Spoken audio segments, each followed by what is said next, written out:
नमस्कार, मेरा नाम डॉक्टर अनुज चावला है। मैं एक फुट एंड एंकल सर्जन हूँ। तो आज हम बात करने वाले हैं क्या प्रॉब्लम्स होती है फुट एंड एंकल रीजन में as long as injuries are concerned in those who are regular dancers या ट्रेन्ड डांसर्स। सो अगर हम डांस देखें तो बहुत लोगों का पैशन होता है, बहुत लोगों का प्रोफेशन होता है। वी नो दैट जब भी कोई डांस कर रहा होता है उसमें फिजिकल, मेंटल, साइकोलॉजिकल हर तरीके की वेलबींग की बहुत ज़्यादा ज़रूरत होती है। और जहाँ तक हमारी बॉडी की बात करें तो उसमें एक अच्छे मसल की स्ट्रेंथ, एक अच्छा motor control and coordination and apart from that एक अच्छी फ्लेक्सिबिलिटी, ये सब चीज़ें बहुत ज़्यादा ज़रूरी है। बट देखा जाए तो इससे बॉडी पे डिमांड बहुत ज़्यादा होती है और उसकी वजह से फुट एंड एंकल रीजन में स्पेसिफिकली इंजरीज होने के चांसेस बहुत ज़्यादा होते हैं। अगर हम फीमेल बैले डांसर्स की स्पेसिफिकली बात करें तो उसमें foot and ankle is the most common area, वो सबसे ज़्यादा कॉमन जगह है जहाँ पे चोट लगती है, इंजरी होती है। बट सिर्फ फीमेल बैले डांसर ही क्यों, अगर हम कोई भी और डांस फॉर्म कहें, चाहे वो कंटेम्प्रेरी कहे, फ्री स्टाइल कहे, बॉलीवुड कहे, हर एरिया में एंकल पे बहुत ज़्यादा स्ट्रेस आता है। तो अब हम बात करते हैं कि कौन सी ऐसी कॉमन परेशानी है, कौन सी ऐसी कॉमन इंजरीज होती है जो एक डांसर को अपने लाइफ स्पैन में डील करने पड़ती है, जो कि फुट एंड एंकल रीजन में होती है। सबसे कॉमन इंजरी जो कि डांसर्स में होती है वो होती है एंकल स्प्रेन। एंकल स्प्रेन यानी कि एंकल के लिगामेंट्स का स्ट्रेच होके टूट जाना। तो अगर हम बात करें मोस्ट ऑफ द टाइम्स जब भी फीमेल्स डांस कर रही होती हैं तो उनका एंकल जो है हाई हील्स पहनने की वजह से एंकल एक पोजीशन में होता है जिसको कहते हैं हम इक्वाइनस या प्लांटर फ्लेक्शन। उस केस में होता क्या है कि जो हमारे आउटर साइड के लिगामेंट्स हैं वो हमेशा ही थोड़े स्ट्रेस में होते हैं और इस टाइम पे जरा सी भी ट्विस्टिंग इंजरी की वजह से लिगामेंट पे प्रेशर आ सकता है और लिगामेंट टूट सकता है। This is one of the most common injuries जो कि डांसर्स फेस करते हैं। Treatment most of the cases में अगर वो पहली बारी हुआ है तो it is rise which is rest, icing, compression and elevation. But अगर ये चीज़ रेकरेंट है या फिर इसकी वजह से किसी की फिजिकल फिटनेस पे असर आ रहा है तो हमारे को इसके लिए इन्वेस्टिगेट करना पड़ता है और बाद में शायद और एक्स्ट्रा किसी ट्रीटमेंट या जैसे कि ऑपरेशन की ज़रूरत पड़ सकती है। सेकेंड थिंग विच हैपन्स और जो कि बहुत ज़्यादा कॉमनली अंडर डायग्नोज है, यानी कि जिसका कभी भी पता नहीं चल पाता, वो है पोस्टीरियर एंकल इम्पिंजमेंट या जिसको हम लेमन टर्म्स में डांसर्स हील भी कहते हैं। ये बीमारी सबसे ज़्यादा कॉमन है फीमेल बैले डांसर्स में, जो कि पॉइंटेड टो पोजीशन पे वो हमेशा रहते हैं। और उस केस में होता क्या है कि जो हमारा एंकल है वो इस पोजीशन में रहने की वजह से ये हड्डी जो कि हील बोन है या कैल्केनियम है वो ऊपर जाके टिबिया बोन के ऊपर रगड़ खाती है और यहाँ पे स्वेलिंग हो जाती है। Many of these patients would have an extra bone, यानी कि यहाँ पे एक एक्स्ट्रा हड्डी भी होती है जो कि बचपन से ही होती है और उस हड्डी को कहते हैं ऑस ट्राइगोनम। तो अगर किसी को ये वाली हड्डी ऑलरेडी बढ़ी हुई है और वो कोई भी ऐसा काम कर रहा है जिसमें कि एंकल को ज़्यादा प्लांटर फ्लेक्शन यानी कि ज़्यादा बेंड करना पड़ता है, तो उस केस में इस जगह पे पेन हो सकता है।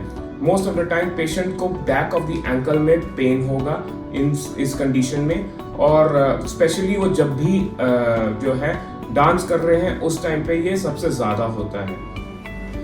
इस कंडीशन में और कई बार यहाँ पे एक मसल होती है जिसको हम जो कि पैर के अंगूठे को नीचे की तरफ बेंड करती है, जिसको हम फ्लेक्सर हेलुसिस लॉन्गस कहते हैं। उसमें भी स्वेलिंग हो सकती है, तो जिसकी वजह से कभी कभी अंगूठे तक भी ये दर्द जा सकता है। इस कंडीशन को अगर डायग्नोसिस हो जाता है, जनरली क्लिनिकल एग्जामिनेशन, एक्सरे और समटाइम्स एमआरआई की ज़रूरत पड़ती है। बट अगर ये डायग्नोसिस जब बन जाता है, इसमें एक छोटी सी की होल सर्जरी से इसका ऑपरेशन किया जाता है, जिससे कि हड्डी को हटा देते हैं और जो भी स्कार टिश्यू है उसको सफा कर देते हैं और जनरली उसके बाद बहुत ही क्विक रिकवरी के साथ डांसर वापस अपनी एक्टिविटी में जा सकता है। The third thing that happens in dancers who are regularly dancing is dancers fracture, यानी कि एक ऐसा फ्रैक्चर जो कि सबसे ज़्यादा कॉमनली डांसर्स में ही देखा गया था, तो उसका नाम डांसर्स फ्रैक्चर हो गया।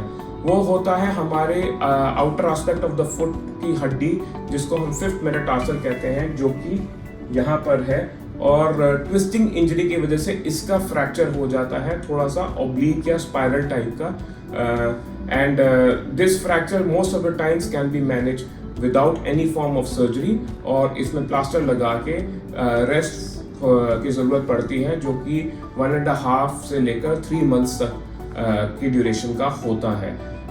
It generally has a full recovery, and on a long-term basis, it has no impact on the dancer's career or on dancer's physical fitness.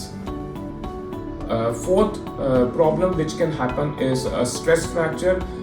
Generally बहुत ज़्यादा टाइम टोस के ऊपर खड़े रहने से और हील को ऊपर उठाने से जो टो की हड्डियां हैं उसमें स्ट्रेसेस ज़्यादा पड़ते हैं, और अगर इन केसेस में अगर डांसर्स की डाइट बहुत अच्छी नहीं है तो उसकी वजह से बोन की स्ट्रेंथ भी कम हो जाती है. मोस्ट कॉमन थिंग्स जैसे विटामिन डी डिफिशिएंसी हो गया, या फिर एक एडिक्वेट प्रोटीन इनटेक नहीं होता, उसकी वजह से हड्डियां कमज़ोर हो सकती हैं. So in those cases generally stress fractures हो सकते हैं मेटाटार्सल बोन्स की, जो कि फुट में होती है, और अगर ऐसा कुछ हो गया तो a prolonged period of rest like for 2 to 3 months is what is needed for healing of these fractures. ये डांसर्स में कभी कभी टो में डिफॉर्मिटीज भी आ सकती है.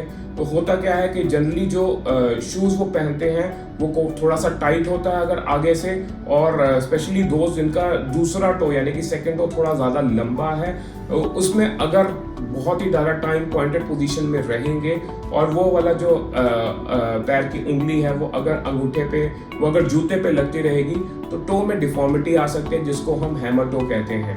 तो इस केस में जनरली आपको ध्यान ये रखना है कि आप जो भी जूता पहने उसकी लेंथ अप्रोप्रिएट हो, एटलीस्ट आधे इंच का गैप होना चाहिए between the second toe and the tip of the shoe, ताकि आपके पैर को एडिक्वेट रूम मिले whenever you are standing on your toes.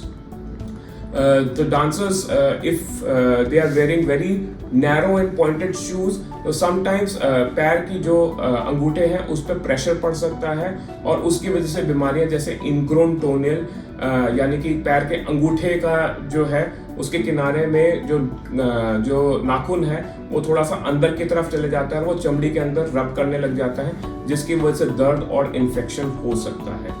Similarly pointed shoes और नुकीले या फिर नैरो टोड शूज पहनने की वजह से इन लोगों में बनियन की डिफॉर्मिटी भी कॉमन होती है. So you have to be very careful about the kind of footwear that you wear. अब इन सब चीज़ों को हम प्रिवेंट कैसे कर सकते हैं, ये बहुत ज़्यादा ज़रूरी है. इसमें सबसे ज़्यादा ज़रूरी होती है एक प्रॉपर फिजिकल फिटनेस की. N adequate warm up and a good cool down is what is needed so as to prevent yourself from having these injuries.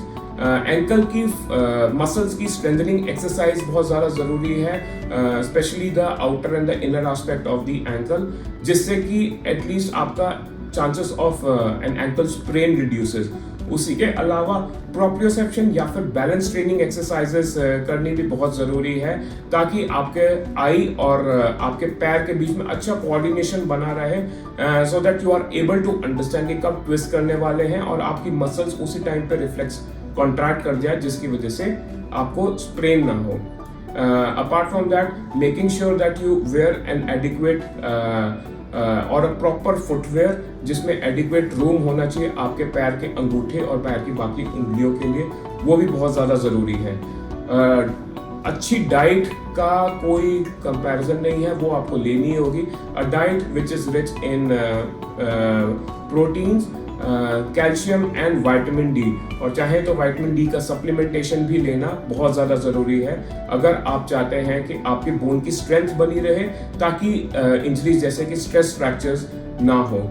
And we should not forget that if all these things are not helpful, then a timely intervention or a timely consultation with a doctor is what is needed. I'm hopeful कि आपको ये video informative लगा हो.